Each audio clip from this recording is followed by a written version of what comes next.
অল্প সময়ে অল্প উপকরণ দিয়া তেল মশলা ছাড়া স্বাস্থ্যকর উপায়ে যদি কোনো নাস্তা বানাইতে চান তাইলে আজকের রেসিপিটা ট্রাই করতে পারেন। খুবই কম সময়ে হেলদি এই নাস্তা রেসিপিটা বানাইয়া চাইলে সকালের নাস্তায় অথবা বাচ্চাদের টিফিনেও দিতে পারবা।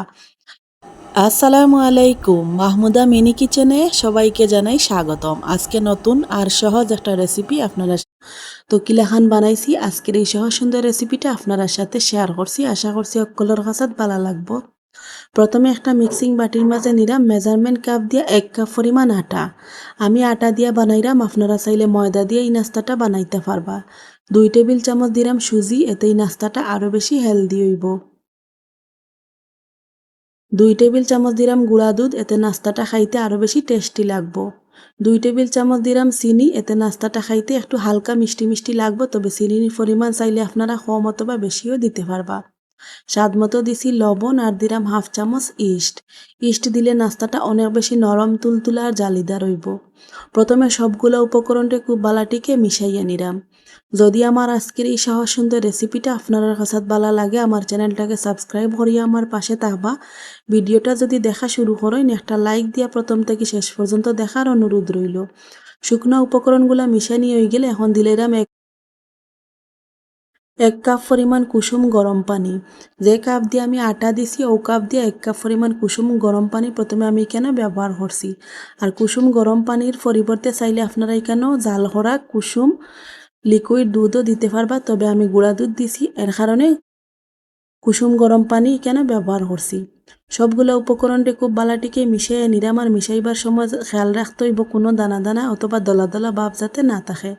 দেখুন মিশ্রণটা আমার মিশানি হয়ে গেছে। এখন দিলাইরাম আগে থেকে ভাঙ্গিয়ে রাখা নর্মাল তাপমাত্রার একটা ডিম। ডিম যদি ফ্রিজে থাকে 15 মিনিট আগে বাইরে বার করিয়া রাখবা, তারপরে এই নাস্তাটা বানাইয়া নিবা। ডিম দেওয়ার পরে আবারও খুব বালাটিকে সবগুলো উপকরণটা ডিমের সাথে মিশাইয়া নিলাম। এই নাস্তাটা বানানি যতটা সহজ আর বানাইবার পরে কিন্তু খাইতে অসাধারণ লাগে।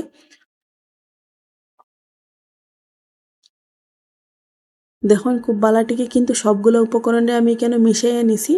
আর আমার কাছে মনে হয়েছে ব্যাটারটা এখনও কিছুটা ঘন আছে, এর কারণে আমি কেন দিলাইলাম 2 টেবিল চামচ আবারও কুসুম গরম পানি।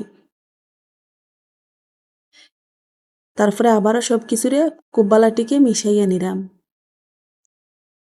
আর 1 কাপ আটা দিয়ে যে আমি এই নাস্তাটা বানাইলাম, আমার অনেকগুলা কিন্তু নাস্তা বানানি হয়ে যাব। আর আপনারা যদি চাইন আরও বেশি পরিমাণে বানাইতে তাইলে 2 কাপ আটা অথবা ময়দা নিবা, 2টা ডিম নিবা। এখন আমি ঢাকনা দিয়ে ডাকিয়ে ওই ব্যাটারটারে 10 মিনিট মতো রেস্ট রাখি দিমু। এতে যে আমি কেন ইস্ট ব্যবহার করছি, ইস্টটা খুব সুন্দরভাবে অ্যাক্টিভিটিস হইব।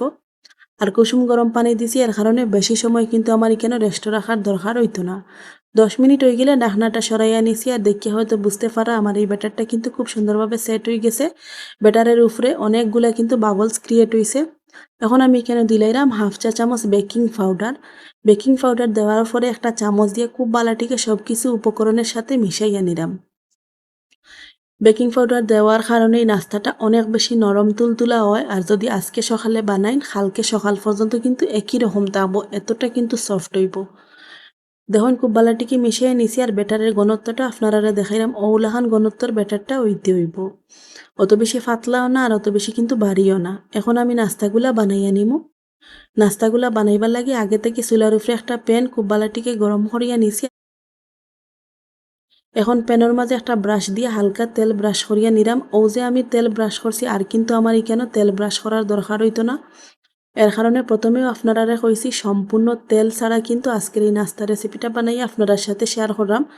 এখন 1 চামচ মতো ব্যাটার প্যানের মাঝে দিয়ে একটা ঢাকনা দিয়ে ডাকিয়ে 1 মিনিট মতো অপেক্ষা করবো। এর ভিতরে কিন্তু আমার নাস্তাটা একদম সুন্দরভাবে বানানি হয়ে যাব।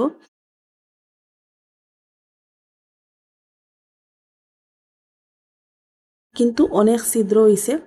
এখন একটা নাস্তা আমি আপনারা দেখাইলাম, ঢাকনাটা সরাইয়া নিছি, আর চামচ দিয়ে নাস্তাটা আমি সামনে থেকে আপনারা দেখাইলাম। দেখুন হাজার হাজার কিন্তু জালিদার যুক্ত আমার একটা নাস্তা বানানি হয়ে গেছে। এখন নাস্তাটা উল্টাইয়া নিচের কালারটাও আমি দেখাইলাম কতটা সুন্দরভাবে কালারটা হইছে। আর চুলার আঁচ অল্পত রাখবা, তাইলে এই নাস্তাগুলো খুব সুন্দরভাবে শেখা হইব।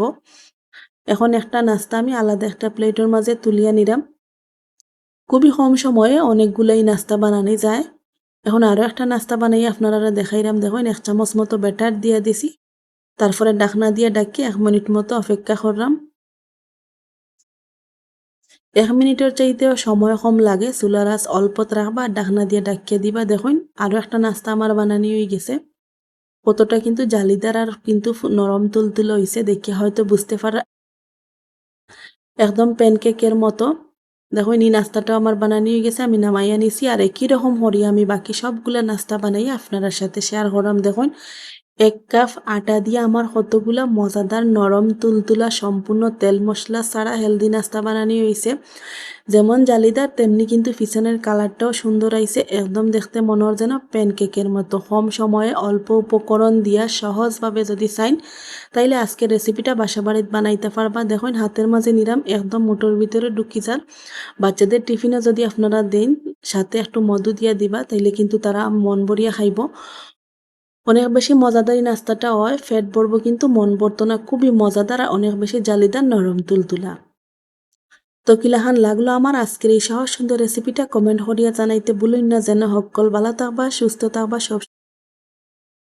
আর আরো লেখান সহজ রেসিপি পাইতেইলে আমার চ্যানেলটাকে সাবস্ক্রাইব করিয়া